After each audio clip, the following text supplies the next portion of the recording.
नमस्कार मित्रांनो, पुन्हा एकदा तुमचं स्वागत आहे इन्फो मराठी 24 या यूट्यूब चॅनलवर। मित्रांनो, ज्येष्ठ नागरिकांच्या पेन्शनमध्ये एक मोठे बदल झालेले आहे। त्याबद्दल एक अत्यंत महत्त्वाची बातमी घेऊन आलेलो आहे। बातमी आहे ज्येष्ठ नागरिकांच्या पेन्शन नियमामध्ये मोठे बदल।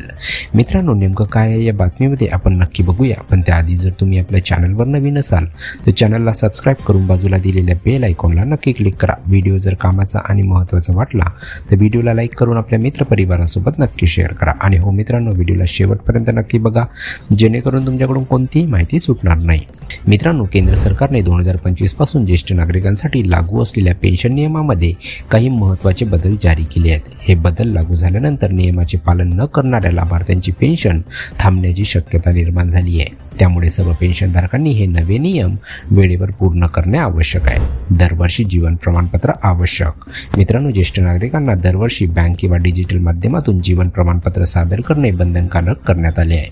हे प्रमाणपत्र सादर न केल्यास संबंधित व्यक्तीची पेन्शन पुढील महिन्यापासून थांबवली जाऊ शकते। सरकारने डिजिटल लाईफ सर्टिफिकेटसाठी फेस रिकॉग्निशन आधारित प्रणाली सुरू केलेली आहे। बायोमेट्रिक पडताळणी बंधनकारक। मित्रांनो, 2025 पासून पेन्शनधारकांसाठी बायोमेट्रिक पडताळणी म्हणजे फिंगरप्रिंट किंवा आयरिस स्कॅन अनिवार्य करण्यात आलेली आहे। ही पडताळणी दरवर्षी एकदा करावी लागणार असून त्यानंतरच पेन्शन मंजूर होईल। उत्पन्न मर्यादा आणि पात्रता। मित्रांनो, सरकारने ठरवलेल्या उत्पन्न मर्यादेपेक्षा अधिक मासिक उत्पन्न असणाऱ्या लाभार्थ्यांना पेन्शन मिळणार नाही। सध्या ही मर्यादा 12,000 रुपये इतकी आहे। त्यानुसार उत्पन्न लपवण्यावर कारवाई करण्यात येणार आहे। नॉमिनीबाबत नवे नियम। मित्रांनो, फॅमिली पेन्शन मिळवण्यासाठी लाभार्थ्यांनी अधिकृत नॉमिनीची माहिती शासनाकडे नोंदवणे आवश्यक असते।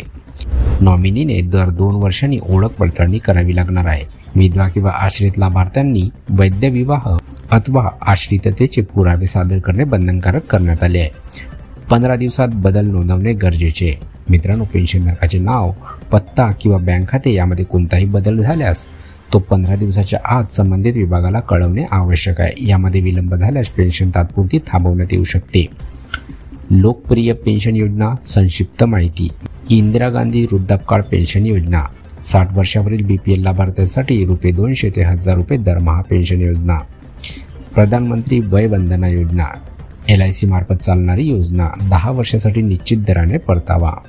SCSS वरिष्ठ नागरिक बचत योजना पोस्ट ऑफिस आणि बँकामार्फत उपलब्ध कर सवलतीसह।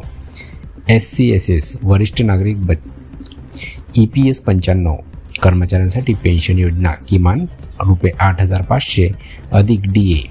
अटल पेन्शन योजना असंघटित क्षेत्रातील व्यक्तीसाठी 1,000 ते 5,000 रुपयापर्यंत मासिक पेन्शन। मित्रांनो, सरकारने पेन्शन यंत्रणेतील पारदर्शकता वाढवण्याच्या उद्देशाने हे नियम लागू केले आहेत।